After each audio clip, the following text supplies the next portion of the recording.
இது வரைக்கும் பார்த்திங்கன்னா டிஎன்பிஎஸ்சி மூலமாக 38,000 பேர் தான் பணி நியமனம் செய்யப்பட்டிருக்காங்க 5 வருஷத்துக்கு. இவங்க சொன்னது எவ்வளோ? 5.5 லட்சம் பேர். ஆனால் பணி நியமனம் எத்தனை பேர் கொடுத்துருக்காங்க அப்பாயின்மெண்ட்டு கவர்மெண்ட்டில்? வெறும் 38,000 பேர். ஆனால் ஆண்டுக்கு லட்சக்கணக்கான பேர் ரிட்டையர்ட் ஆகி போகிறாங்க. அதே இவங்க நிரப்பல. அப்போ பாருங்கள் எந்த அளவுக்கு மைனஸில் போயிட்டுருக்கு. குரூப் 2ன்றது ரொம்ப முக்கியமான பதவிகள். இந்த பதவிக்கெலாம் நம்ம தயாரிக்கிறவங்க வந்து ரொம்ப கஷ்டப்பட்டு தயாரிப்பாங்க. வருஷக்கணக்கில் உட்காந்து ரெடி பண்ணால் தான் முடியும். அதுக்கு என்னென்னா ப்ரிலிமினரி எக்ஸாம், அப்புறம் மெயின் எக்ஸாம், அப்புறம் இன்டர்வியூ, இந்த 3 இருக்கும். போன ஜூலையில் அறிவித்தாங்க 5.5 லட்சம் பேர் தமிழ்நாட்டில் அப்ளிகேஷன் வாங்கினாங்க. 4,20,000 பேர் வந்து அந்த ப்ரிலிமினரி எக்ஸாமை எழுதுனாங்க செப்டம்பரில். 4,20,000 பேரில் வெறும் 10,000 பேரை தேர்ந்தெடுத்து 4,10,000 பேர் வந்து போயிடுச்சு. அவங்களுக்கே எவ்வளோ கஷ்டம். நீங்கள் வேலை வாய்ப்பை கொடுக்குறேன்னு சொன்னீங்க, வெறும் 10,000 பேர் தேர்ந்தெடுத்தாச்சு. வேலையே 828 தான். அப்போ அந்த 10,000 பேர் தேர்ந்தெடுத்து இப்போ எக்ஸாம் எழுதணும், மெயின் எக்ஸாம் எழுதணும். தமிழ்நாடு முழுக்க கன்னியாகுமரியிலேருந்து சென்னை வரைக்கும் 38 சென்டரில் போட்டாச்சு. இந்த 38 சென்டரில் எடுத்துக்கிட்டிங்கன்னா சென்னையிலேயே 3 சென்டர் இருக்குது. எல்லாம் எக்ஸாமுக்கு தயாராகி காலையில் போயாச்சுன்னா எக்ஸாமினேஷன் சென்டரில் பார்த்தீங்கன்னா ஹால் டிக்கெட்டில் இருக்கிற நம்பர் அங்கே இல்லை. இது எவ்வளோ பெரிய குழந்தை. கிட்டத்தட்ட 500 பேருக்கு மேலே இல்லை ஒவ்வொரு சென்டர்லேயும். நீங்கள் கோயம்புத்தூர்லேயும் மற்ற ஈரோடுலேயும் அங்கெல்லாம் என்னென்னா எக்ஸாமும் எழுதினேங்கிறாங்க. கேன்சல் ஆனதே தெரியாது. எத்தனை மணிக்கு? 8:30 மணிக்கு உள்ளே வரணும் நீங்கள் சென்டருக்குள்ளே. 9:30 மணிக்கு எக்ஸாம் ஆரம்பிக்கும். 9:00லேருந்து 12:30 மணி வரைக்கும் எக்ஸாமு. கிட்டத்தட்ட 4 மணி நேரம் தகவல் போவே இல்லை. அப்போ என்ன தகவல் தொழில்நுட்பம் வேறு, இந்த தொழில்நுட்பம் வேறு கோளாறு, தகவல் தொழில்நுட்பத்துலேயும் கோளாறு. இவ்வளோ பயங்கர குளறுபடிகள். இதில் நிர்வாகம் யார் கையில் இருக்குதுன்னே தெரியல. இப்போது தொழில்நுட்ப கோளாறுன்றீங்களா? அப்போ நாங்கள் டெக்னாலஜியில் வளர்ந்துட்டோன்னு சொல்கிறீங்க. இந்த 5 வருஷத்தில் தமிழ்நாடு டெக்னாலஜியில் வளர்ந்துச்சுல்ல? எங்கே வளர்ந்துச்சு டெக்னாலஜியில்? இதுக்கு உதாரணம் சொல்லிட்டா. டெக்னாலஜி கிட்டத்தட்ட 140 நாட்கள் தான் இந்த 5 வருஷத்தில் சட்டமன்றம் நடந்திருக்குது. அந்த சட்டமன்றத்தில் 150 நாட்களில் முக்கால்வாசி நாள் தொழில்நுட்ப கோளாறால் எதிர்க்கட்சி தலைவர் பேசும்போதும் எதிர்க்கட்சி உறுப்பினர் பேசும்போதும் காட்ட முடியல. ஆடியோவும் இல்லை, வீடியோவும் இல்லை. நீங்கள் சட்டமன்றத்திலே உங்களுக்கு தொழில்நுட்பத்தை உங்களை சரி பண்ண முடியல, நாட்டில் எப்படி சரி பண்ண முடியும்? இப்போ நம்ம நீட்டு வேண்டான்றது ஒன்று, ஆனால் ஒரு தேர்வை, பொது தேர்வை நடத்தக்கூடிய திறன் இல்லாமல் நீங்கள் இருந்தீங்கன்னா அதன் மேலே எடுக்கக்கூடிய நடவடிக்கை என்ன? அப்போ இதோட பின்புலத்தில் என்ன நடந்திருக்குது? இதெல்லாம் விசாரணை பண்ணல.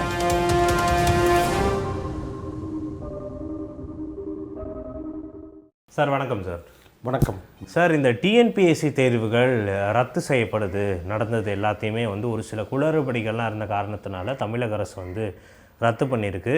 பட் இது ஒரு பெரிய ஒரு தாக்கத்தை வந்து அந்த தேர்வில் எழுதின இத்தனை நாள் வந்து உழைச்சிக்கிட்டு இருந்த அந்த மாணவர்கள் மத்தியில், மக்கள் மத்தியில் வந்து ஏற்படுத்தியிருக்கு.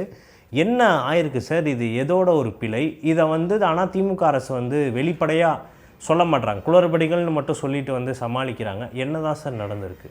இப்போது திமுக அரசாங்கத்தில் என்னென்னா, தேர்தல் வாக்குறுதியில் 2021 அவங்க கொடுத்தது என்னென்னா 3.5 லட்சத்துலேருந்து 5.5 லட்சம் வேலைவாய்ப்பு, அரசு வேலைவாய்ப்பு. ஆண்டுக்கு 10 லட்சம் தனியார் வேலைவாய்ப்பு. மொத்தம் 50 லட்சம் தனியார் வேலைவாய்ப்பு, 5.5 லட்சம் அரசு வேலைவாய்ப்பு நாங்கள் ஏற்படுத்தி கொடுத்துருவோம் உங்களுக்கு அப்படின்னு சொன்னாங்க. ஏற்கனவே காலி இடங்கள் இருக்கிறது, அந்த காலி இடங்களை நிரப்பணும். இதெல்லாம் எங்கன்னா போராட்ட களத்தில் போய் ஸ்டாலின் எதிர்க்கட்சி தலைவராக இருக்கும்போது ஒவ்வொரு போராட்ட காலத்துலேயும் போய் உங்களுக்கு நான் நிரந்தர வேலை கொடுக்குறேன், பர்மனன்ட் வேலை கொடுக்குறேன்னு சொல்லி அதை வாக்குறுதியில் இன்க்ளூட் பண்ணி அதை தேர்தல் ப்ராமிஸாக கொடுத்தாங்க. எப்போது? 2021 முதல் ஆட்சிக்கு வரும்போது அதை நம்பி மக்கள் ஓட்டு போட்டாங்க. இது வரைக்கும் பார்த்திங்கன்னா டிஎன்பிஎஸ்சி மூலமாக 38,000 பேர் தான் பணி நியமனம் செய்யப்பட்டிருக்காங்க 5 வருஷத்தில். இவங்க சொன்னது எவ்வளோ? 5.5 லட்சம் பேர். ஆனால் பணி நியமனம் எத்தனை பேர் கொடுத்துருக்காங்க அப்பாயின்மெண்ட்டு கவர்மெண்ட்டில்? வெறும் 38,000 பேர். ஆனால் ஆண்டுக்கு லட்சக்கணக்கான பேர் ரிட்டையர்ட் ஆகி போகிறாங்க. அதே இவங்க நிரப்பல. அப்போ பாருங்கள் எந்த அளவுக்கு மைனஸில் போய்ட்டுருக்குது. சரி, இந்த தேர்வை கூட எடுத்துக்கோங்க. உதாரணத்துக்கு சொல்கிறோம், நம்ம மொத்தம் 828 போஸ்டிங் தான் குரூப் 2 குரூப் 2A. அதாவது group 1, group 2, group 3, group 1, group 2, group 3, group 4 இதை டிஎன்பிஎஸ்சி நடத்துறது. அப்போ குரூப் 1 வந்து சப் கலெக்டர் அந்த ரேஞ்சில் இருக்கும். அதற்கு கீழே நிறைய போஸ்டிங் இருக்குது, எல்லா டிபார்ட்மெண்ட்லேயும் இருக்குது. அது அந்த சப் கலெக்டர் ஈக்குவலான போஸ்ட்.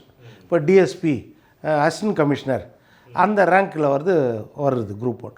குரூப் 2 வந்து அடுத்தது சப் ரெஜிஸ்ட்ரார், பதிவாளர், அந்த ரேஞ்சில் வர்றது வந்து குரூப் 2. அதற்கு பிறகு வந்து குரூப் 3, குரூப் 4. குரூப் வந்து கடைநிலை ஊழியர்கள் அப்படின்ற மாதிரி வரும். அப்போது குரூப் 2ன்றது ரொம்ப முக்கியமான பதவிகள். இந்த பதவிக்கெலாம் நம்ம தயாரிக்கிறவங்க வந்து ரொம்ப கஷ்டப்பட்டு தயாரிப்பாங்க. வருஷக்கணக்கில் உட்காந்து ரெடி பண்ணால் தான் முடியும். நீங்கள் வேலையில் இருந்தால் கூட ஒரு 4 மாதம் 6 மாதம் லீவ் போட்டு உட்காந்து ரெடி பண்ணால் தான் அதுக்கு முடியும். அதுக்கு என்னென்னா ப்ரிலிமினரி எக்ஸாம், அப்புறம் மெயின் எக்ஸாம், அப்புறம் இன்டர்வியூ, இந்த 3 இருக்கும். முதல் நிலை தேர்வு, அப்புறம் முதன்மை தேர்வு, அப்புறம் நேர்காணல், இந்த 3 இருக்கும். போன ஜூலையில் அறிவித்தாங்க, நோட்டிஃபிகேஷன் போட்டாங்க. போன ஜூலையில் நோட்டிஃபிகேஷன் போட்டவுடனே இந்த மாதிரி அப்பாயின்மெண்ட் எவ்வளோ பேர் வந்து அப்ளிகேஷன் வாங்கினாங்க தெரியுமா? 5.5 லட்சம் பேர் தமிழ்நாட்டில் அப்ளிகேஷன் வாங்கினாங்க. இவங்க நாங்கள் அட்வான்ஸ் ஆகிட்டோம், வேலையில் நம்ம எல்லாருக்கும் வேலை வாய்ப்பை கொடுத்துட்டோம் எல்லாம் சொன்னாங்கல்ல. போன வருஷம் 2025 ஜூலையில் என்ன ஆச்சு? 5.5 லட்சம் பேர் மனு வாங்கி 4,20,000 பேர் வந்து அந்த ப்ரிலிமினரி எக்ஸாமை எழுதுனாங்க செப்டம்பரில். 4,20,000 பேர் வேலைவாய்ப்பு இல்லாமல் அந்த குரூப் 2 எக்ஸாமை டிகிரி படித்தவங்க அவ்வளோதான், டிகிரி தான் தகுதி அதுக்கு எழுதுனாங்க. எழுதி அதில் நீங்கள் பார்த்தீங்கன்னா மொத்தமே எவ்வளோ தருமா? 10,500 பேர் தான் தேர்ந்தெடுத்தாங்க. அதுலேருந்து எவ்வளோ? 4,20,000 பேரில் வெறும் 10,000 பேரை தேர்ந்தெடுத்து 4,10,000 பேர் வந்து போயிடுச்சு. அவங்களுக்கே எவ்வளோ கஷ்டம். நீங்கள் வேலை வாய்ப்பை கொடுக்குறேன்னு சொன்னீங்க இளைஞர்களுக்கும், இங்கே இருக்கிற இளைஞர்களுக்கும். அப்போது வெறும் 10,000 பேர் தேர்ந்தெடுத்தாச்சு, வேலையே 828 தான். அப்போ அந்த 10,000 பேர் தேர்ந்தெடுத்து அந்த 10,500 பேர் இப்போ எக்ஸாம் எழுதணும், மெயின் எக்ஸாம் எழுதணும். அப்போது மெயின் எக்ஸாம் எழுதணும் போது இந்த மெயின் எக்ஸாமுக்கு டேட் அனௌன்ஸ் பண்ணி கரெக்டாக நீங்கள் வந்து ஹால் டிக்கெட் கொடுத்தாச்சு, இடம் ஒதுக்கியாச்சு, எல்லாம் ஒதுக்கியாச்சு. தமிழ்நாட்டில் 38 சென்டர்கள், 38 சென்டரில் தமிழ்நாடு முழுக்க கன்னியாகுமரியிலேருந்து சென்னை வரைக்கும் 38 சென்டரில் போட்டாச்சு. இந்த 38 சென்டரில் எடுத்துக்கிட்டிங்கன்னா சென்னையிலேயே 3 சென்டர் இருக்குது. நந்தனத்தில் ஒன்று, வைஷ்ணவாவில் ஒன்று, இன்னொரு இடத்துல ஒன்று. இதில் ஹால் டிக்கெட்டில் கொடுத்தாச்சு, எல்லாம் எக்ஸாமுக்கு தயாராகி காலையில் போயாச்சு. காலையில் போயாச்சுன்னா எக்ஸாமினேஷன் சென்டரில் பார்த்தீங்கன்னா ஹால் டிக்கெட்டில் இருக்கிற நம்பர் அங்கே இல்லை. இது எவ்வளோ பெரிய குழப்பி! கிட்டத்தட்ட 500 பேருக்கு மேலே இல்லை ஒவ்வொரு சென்டர்லேயும். அப்போ வெளியே வந்து அவங்க போராட்டம் பண்ணுறாங்க. எவ்வளோ டென்ஷனாக இருக்கும் அவங்களுக்கு. இது என்ன தவறுன்னு கூட இது வரைக்கும் வந்து அந்த டிபார்ட்மெண்ட்டில் உடனே அந்த நேரத்தில் கூட கண்டுபிடிக்க முடியல. அவர் அதிகாரி சண்முகம் வந்துடுறாரு, வந்து பேசுகிறாரு, எல்லா இடத்துலையும் குளறுபடிகள் இருக்குது, அதனால இந்த எக்ஸாம் கேன்சல். ஆனால் எக்ஸாம் கேன்சல் இங்கே அறிவிச்சிட்டார். என்னென்னா டெக்னிக்கல் ஃபால்ட், தொழில்நுட்ப கோளாறு அப்படின்னு சொல்லிட்டாங்கல்ல. இது அப்புறம் வர என்ன தொழில்நுட்ப கோளாறுன்னு. நீங்கள் கோயம்புத்தூர்லேயும் மற்ற ஈரோடுலேயும் அங்கெல்லாம் என்னென்னா எக்ஸாமும் எழுதினே இருக்கிறாங்க, கேன்சல் ஆனதே தெரியாது. கேன்சல் ஆனது தெரியல, எழுதிட்டாங்கப்பா. ஆமாம். எத்தனை மணிக்கு? 8:30 மணிக்கு உள்ளே வரணும் நீங்கள் சென்டருக்குள்ளே. 9 மணிக்கு உக்காந்துடணும். 9:30 மணிக்கு எக்ஸாம் ஆரம்பிக்கும். 9:00லேருந்து 12:30 மணி வரைக்கும் எக்ஸாமு. கிட்டத்தட்ட 4 மணி நேரம் தகவல் போவே இல்லை. அப்போ என்ன தகவல் தொழில்நுட்பம் வேறு, இந்த தொழில்நுட்பம் வேறு கோளாறு, தகவல் தொழில்நுட்பத்துலேயும் கோளாறு. 4 மணி நேரமாக இல்லாமல் கடைசி 10 நிமிஷம் இருக்கும்பொழுது தான் பேப்பரை வாங்குகிறாங்க, ஆன்சர் பேப்பர் எல்லாத்தையும். இல்லை உங்களுக்கு எக்ஸாம் கேன்சல் அப்படின்னு. அப்போ எவ்வளோ மன உளைச்சல் அவங்களுக்கு இருக்கும். இவ்வளோ பயங்கர குளறுபடிகள். இதில் நிர்வாகம் யார் கையில் இருக்குதுன்னே தெரில. அப்போ யோசிச்சு பாருங்கள். இப்போது தொழில்நுட்ப கோளாறுன்றீங்களா? அப்போ நாங்கள் டெக்னாலஜியில் வளர்ந்துட்டோன்னு சொல்கிறீங்க. இந்த 5 வருஷத்தில் தமிழ்நாடு டெக்னாலஜியில் வளர்ந்துச்சுல்ல. எங்கே வளர்ந்துச்சு டெக்னாலஜியில்? இதுக்கு உதாரணம் சொல்லிட்டா. டெக்னாலஜி கிட்டத்தட்ட 140 நாட்கள் தான் இந்த 5 வருஷத்தில் சட்டமன்றம் நடந்திருக்குது. ஜனநாயகத்தை நீங்கள் நிறுவுகிற இடம் எது? மெயினாக சட்டமன்றம். உங்களுடைய வளர்ச்சி திட்டங்களை அறிவிக்கிற இடம் எது? சட்டமன்றம். தமிழ்நாட்டின் நிதிநிலையை நீங்கள் காட்டுற இடம் எது? சட்டமன்றம். மொத்த உங்களுடைய அட்வான்ஸ்மெண்ட், தமிழ்நாடு வளர்ந்திருக்கிறது அப்படின்றத நிரூபிக்க வேண்டிய இடம் சட்டமன்றம். அந்த சட்டமன்றத்தில் 150 நாட்களில் 3/4 நாள் தொழில்நுட்ப கோளாறால் எதிர்க்கட்சி தலைவர் பேசும்போதும் எதிர்க்கட்சி உறுப்பினர் பேசும்போதும் காட்ட முடியல. ஆடியோவும் இல்லை, வீடியோவும் இல்லை. நீங்கள் சட்டமன்றத்திலே உங்களுக்கு தொழில்நுட்பத்தை உங்களை சரி பண்ண முடியல, நாட்டில் எப்படி சரி பண்ண முடியும்? அப்போ யோசிச்சு பாருங்கள். ஒவ்வொரு நேரமும் சபாநாயகர் சொன்னார் டெக்னிக்கல் ஃபால்ட். அப்போ டெக்னிக்கல் ஃபால்ட்டு உங்களுக்கு சட்டமன்றத்திலே சரி பண்ண முடியல, அப்புறம் எப்படி தமிழ்நாடு வளர்ச்சி அடைந்த மாநிலம்? இதை இங்கே காமிக்குதா? இப்போது இதுலேயும் தொழில்நுட்பம்னு சொல்லி போகிறீங்களா? அந்த தொழில்நுட்பத்திற்கு பின்னாடி வேறு ஏதாவது சதி இருக்குமோன்னு ஒரு சந்தேகம் இயற்கையாக எழும்புது. என்ன எழும்புதுன்னா, இப்போ அமலாக்கத்துறை உங்களுக்கு கொடுத்தாங்க. நகராட்சி துறையிலையும் நகர்ப்புற மேம்பாட்டு துறையிலையும் குடிநீர் வழங்கல் துறையிலையும் கிட்டத்தட்ட 2538 போஸ்டிங்களுக்கு 25 லட்சத்துலேருந்து 50 லட்சம் லஞ்சம் வாங்கியிருக்கிறாங்க. KN நேரு அமைச்சருடைய துறையில் வந்துச்சா? அமலாக்கத்துறை கிட்டத்தட்ட 500 பக்கத்தோடு புகார் மனுவை கொண்டு போய் ஆதாரங்களோட டிஜிபி கிட்ட கொடுக்குறாங்க. சாதாரண விஷயம் கிடையாது. டிஜிபி கிட்ட கொடுத்து இதில் கிட்டத்தட்ட 888 கோடி, 1000 கோடி கிட்ட ஊழல் நடந்திருக்குது, லஞ்சம் வாங்கப்பட்டிருக்குது, ஒரு 150 டிரான்சாக்ஷனை ஆதாரத்தோடு கொடுத்தாங்க கொண்டு போய். இன்றைக்கி வரைக்கும் அது மேலே எடுக்கப்பட்ட நடவடிக்கை என்ன? இப்போ அதோட பின்விளைவு இப்போ தெரியுதா உங்களுக்கு? என்ன நடக்குதுன்னு தெரியுது அதோட பின்விளைவு? இப்போது அதுபோல் இதில் ஏதாவது குளறுபடிகள் நடந்திருக்க வாய்ப்பு இருக்குதா? இப்போ அந்த சந்தேகம் எல்லாருக்கும் வரும் இல்லை? அதனால தான் என்னென்னா, ஒன்று ஓய்வு பெற்ற நீதிபதியோ இல்லைன்னா இன்றைக்கி பதவியில் இருக்கிற நீதிபதி தலைமையிலையோ ஒரு விசாரணை அமைப்பை வச்சு இதை ஒரு நபர் விசாரணை குழுவை போட்டு விசாரணை பண்ணணும் அப்படின்றது தான் மற்ற பிரதான கட்சிகளுடைய வேண்டுகோள் இது. ஏன்னா இது வரைக்கும் இந்த மாதிரி நடந்ததே கிடையாது. இது வரைக்கும் அதாவது நடந்திருக்கும். எப்போ நடந்திருக்குன்னா, கொஸ்டின் பேப்பர் எப்போனா லீக் ஆகிருக்கும் ஏதாவது ஒரு இடத்துல, அதனால் கேன்சல் ஆகிருக்கும். இந்த மாதிரி தேர்தல் மையத்துக்கு போன பிறகு அவங்களெல்லாம் திருப்பி வீட்டுக்கு போகணும்னு சொல்கிறது சுதந்திர இந்தியாவில் நடந்ததே கிடையாது. அப்போ இது என்ன அர்த்தம்? இதெல்லாம் இப்போ சட்டமன்றத்தில் பிரதிபலிக்கணும். இப்போ சட்டமன்றம் எடுத்துக்கிட்டிங்கன்னா, இவங்க அறிக்கையிலேயே என்ன கொடுத்தாங்கன்னா, தேர்தல் வாக்குறுதியிலே ஆண்டுக்கு 100 நாள் குறைஞ்சது சட்டமன்றம், 365 நாளில் 100 நாள் குறைஞ்சது நடக்கணும், 500 நாள் நடந்திருக்கணும். இப்போ அதில் 5ல் 1 பாகம் மாதிரி கிட்டத்தட்ட 130லேருந்து 140 நாட்கள் தான் நடந்திருக்குது சட்டமன்றம். இதில் பார்த்திங்கன்னா ஆண்டுக்கு 2 முறை சட்டமன்றம் கூடணும். ஆனால் 2024 பார்த்திங்கன்னா ஒரு முறை தான் கூடுச்சு. 2024 2025 நினைக்கிறேன், ஒரு முறை தான். ஒரு முறை கூடினதையும் மொத்தமே 16லேருந்து 18 நாட்கள் தான் சட்டமன்றமே நடந்துச்சு. இது என்னென்னா, இந்த 72 வருஷ சுதந்திர வரலாறில் ஒரு வருஷத்தில் குறைவான நாட்கள் சட்டமன்றம் நடந்தது அதுதான். அதுலேயும் ஒரு கூட்டத்தொடரில் என்னென்னா 2 நாள் மட்டும்தான் நடந்துச்சு. இது வரைக்கும் சட்டமன்ற கூட்டத்தொடர் வெறும் 2 நாள் நடந்தது கிடையாது. ஏதாவது தீர்மானம் நிறைவேற்றுறதுக்காக விசேஷமாக கூடுவாங்க, அது ஒரு நாளில் நிறைவேற்றி அடுத்த நாள் முடிச்சிடுவாங்க. பட் ரெகுலராக சட்டமன்ற கூட்டத்தொடர் நடக்கிறது வெறும் 2 நாளைக்கு நடந்தது அப்போ தான் நடந்துச்சு. இது இப்போ இந்த திமுக ஆட்சியில் நடந்தது. இப்போ யோசித்து பாருங்கள், இப்போது அந்த ப்ரிப்பேர் பண்ண மக்கள் எந்த அளவுக்கு அவசரப்படுவாங்க. அவங்களாம் தனியார் கம்பெனிலையும் வேலையில் இருக்கிறாங்க, லீவு கிடைக்கிறதே கஷ்டம்.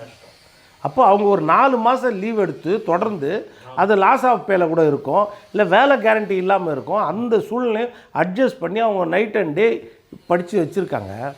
இன்றைக்கி போய் நீங்கள் அவங்கள சுலபமாக வீட்டுக்கு அனுப்பிச்சிட்டிங்கன்னா, அப்போது ஒரு 10,000 பேர் கூட ஒரு எக்ஸாமை நெட்வொர்க்காக உங்களுக்கு நடத்த முடியல. ஆனால் நீங்கள் என்ன சொல்கிறீங்க, நீட்டு தேர்வை குறை சொல்கிறீங்க. அப்போ யோசிச்சு பாருங்கள். இப்போ நம்ம நீட்டு வேண்டான்றது ஒன்று, ஆனால் ஒரு தேர்வை, பொது தேர்வை நடத்தக்கூடிய திறன் இல்லாமல் நீங்கள் இருந்தீங்கன்னா அதன் மேலே எடுக்கக்கூடிய நடவடிக்கை என்ன? அப்போ இதோட பின்புலத்தில் என்ன நடந்திருக்குது, இதெல்லாம் விசாரணை பண்ணல. இது எவ்வளோ மோசமான சூழ்நிலை. அப்போ இதெல்லாம் என்னென்னா இந்த தேர்தல் நேரத்தில் ரிஃப்ளெக்ட் ஆகும். நீங்கள் ஏற்கனவே வேலை வாய்ப்பு கொடுக்க முடியல உங்களுக்கு. அரசு என்ன செய்கிறீங்க, ஒன்று ஒப்பந்தத்தில் எடுக்கிறீங்க, இல்லைன்னா குத்தகையில் எடுக்கிறீங்க, ஒன்று டெம்பரரியாக எடுக்கிறீங்க, அப்படி இல்லை அக்ரிமெண்ட்டில் எடுக்கிறீங்க வேலைக்கு, அப்படி இல்லைன்னா அவுட் சோர்சிங் முறையில் எடுக்கிறீங்க. எல்லா துறையிலையும் இதை செய்கிறீங்களா இல்லையா? இன்றைக்கி இது நம்ம காலேஜில் பார்த்திங்கன்னா எத்தனை லெக்சரர் போஸ்ட் காலியாகுது, எத்தனை ப்ரொஃபஸர் போஸ்ட் காலியாகுது, பள்ளிகளில் தலைமை ஆசிரியர் போஸ்ட் எத்தனை காலியாக இருக்குது. இப்போது துணைவேந்தர் நியமனத்தில் பிரச்சனைன்னு சொல்லுவீங்க, ஆனால் பள்ளிகளில் எத்தனை HM போஸ்ட் காலியாகுது சொல்லுங்கள். அதெல்லாம் யார் நிரப்புறது? அதே மாதிரி தான் செவிலியர், ஆசிரியர், எல்லா துறையிலையும் போஸ்டிங் இன்றைக்கி காலியாக இருக்குது. அதை நிரப்பக்கூடிய வழி இல்லை. சரி, சமூக நீதி அரசுன்றீங்கல்ல, தற்காலிக பணியாளர் நியமிக்கும் போது யார் சமூக நீதியை காப்பாற்றுறதப்போ? ஜெயலலிதா அம்மா கஷ்டப்பட்டு 69% இடஒதுக்கீடை தமிழ்நாட்டில் வேலைவாய்ப்பில் இருக்கணும் அப்படின்றதுக்காக எவ்வளவு கஷ்டப்பட்டு அதாவது மத்தியில் 2 நாடாளுமன்றத்தையும் கூட்டி, அதாவது மாநிலங்களவை மக்களவை 2ஐயும் கூட்டி அதை சட்டமாக்கி அந்த சட்டத்துக்கு ஜனாதிபதி ஒப்புதல் வாங்கினாங்க. வாங்கி 9வது அட்டவணையில் சேர்த்தாங்க. அதை இந்தியாவிலே எங்கேயும் 69% கிடையாது, தமிழ்நாட்டில் தான் இருக்குது. ஜெயலலிதா அம்மா எவ்வளோ கஷ்டப்பட்டு கட்டி காப்பாற்றி வச்சாங்க. நீங்கள் தனியார் துறைன்னு எல்லாத்தையும் ஒப்பந்தமாக மாற்றி அந்த ஒப்பந்தத்தில் எப்படி இந்த சமூக நீதி இடஒதுக்கீடு கிடைக்கும்? அப்போ எவ்வளோ கஷ்டம். இதில் வேறு தேர்தல் வாக்குறுதியில் கொடுத்துருந்தீங்க, தனியார் துறையிலையும் இடஒதுக்கீடு கொண்டு வருவதுக்கு நாங்கள் சட்டம் நிறைவேற்றுவோம். இன்றைக்கு வரைக்கும் நிறைவேற்றல. அப்போ திமுக அரசாங்கம் எல்லா விஷயத்துலேயும் கோட்டை விட்டுறாங்களா இல்லையா? ஒரு பக்கம் சட்டம் ஒழுங்கு பிரச்சனை, ஒரு பக்கம் ஜாதிய கொடுமை, ஒரு பக்கம் பார்த்திங்கன்னா வேலைவாய்ப்பின்மை, ஒரு பக்கம் விலைவாசி உயர்வு, ஒரு பக்கம் வரி உயர்வு. இது எல்லாத்துலேயும் பார்த்திங்கன்னா நிர்வாக குளறுபடிகள் எக்கச்சக்கமாக இருக்குது இந்த ஆட்சியில். அப்போது இதெல்லாம் மெயின்டைன் பண்ணணும் அப்படின்னா ஒரு ஆளுமை மிக்க தலைவர் தான் வரணும் அப்படின்றது தான். அதை தான் பார்க்குறாங்க. இப்போ எதிர்க்கட்சி தலைவர் எடப்பாடி பழனிசாமி எல்லா விஷயத்தையும் சட்டமன்றத்திலையும் சொல்கிறார். சட்டமன்றத்திலே மறுபடியும் சொல்கிறார், ஐயா ஜாதிய கொடுமை இருக்குது, அதை கொஞ்சம் கவனிங்க. இப்போது ஆணவ படுகொலைக்கு நாங்கள் சிறப்பு சட்டம் போடுவோம்னு சொன்னாங்கல்ல, இன்றைக்கி வரைக்கும் போட்டாச்சா? போடல. சரி, கிட்னி திருட்டு உயர்பட்ச பதவியில் இருந்தவங்க இன்றைக்கி வரைக்கும் கைது பண்ணாச்சா? கைது பண்ணல. அதே மாதிரி எடுத்திங்கன்னா கனிமவள கொள்ளை, இன்றைக்கி கரூர் பக்கத்தில் அந்த பழனியாண்டி எம்எல்ஏ அடிக்கிறார்ல, ஊடகவியலாளரே அடிக்கிறார்ல. எவ்வளவு கொடுமையான விஷயம். இன்றைக்கு வரைக்கும் அதில் கைது நடந்திருக்குதா? எஃப்ஐஆர் நடந்திருக்குதா? நடக்கலை. அப்போ யோசிச்சு பாருங்கள். தொடர்ந்து இந்த ஆட்சியில் எந்த மாதிரி ரொம்ப ரொம்ப மோசமாக இருக்குது இந்த ஆட்சி. அப்போ இதை யார் பார்க்குறது? அதனால் கூட்டணியெல்லாம் இப்போது பெருசாக விவாதங்கள்லாம் என்னன்னா, கூட்டணி யார் கூட, யார் எப்படி கூட்டணி, யார் இந்த விஷயத்தை கூட எந்த ஊடகமும் பெருசாக எடுக்கல. இது எவ்வளோ அதாவது கிட்டத்தட்ட 5 லட்சம் இளைஞர்களோட கனவு இல்லையா? இளைஞர்கள் மட்டும் நம்ம குடும்பத்தோடையும் கனவு, எவ்வளோ பெரிய கனவு. அந்த குடும்பத்தை அவன் காப்பாற்றுறதுக்கு அவனை நம்பி தானே இருப்பாங்க, அந்த பெண்ணை நம்பி அந்த பையனை நம்பி தானே இருப்பாங்க. அப்போ அந்த கனவெல்லாம் சதிக்கிற மாதிரி இது ஒரு சிஸ்டம். இதை பற்றிய பெரிய விவாதமே கொண்டு போகலையே. யார் கூட கூட்டணி வைப்பா, யார் கூட்டணிலேருந்து வெளியே போவா? கூட்டணியாக முக்கியம். தமிழ்நாட்டை பொறுத்த வரைக்கும் திமுகவோ அதிமுகவோ ஆட்சியில் பங்குன்றது எந்த காலத்துலையும் கிடையாது. தனியாக தான் ஆட்சி அமைக்க போகிறாங்க. அப்போ அவர்களுக்குள்ளே இருக்கிற பலங்கள் என்ன, பலவீனங்கள் என்னன்னா மக்கள் பிரச்சனையை பேசணும். அவங்க யார் கூட கூட்டணி வைக்கிறாங்க, யார் கூட்டணியை விட்டு வெளியே போகிறா, யார் இந்த வார்த்தையை பேசினா, யார் அந்த, இதான் பெரிய விவாதம். இந்த விவாதத்துக்காக நம்ம உட்காந்துருக்கோம். மக்களுக்கு என்ன பிரச்சனை, மக்களுக்கு என்ன செய்ய போகிறீங்க, இதுதானே பேசணும்.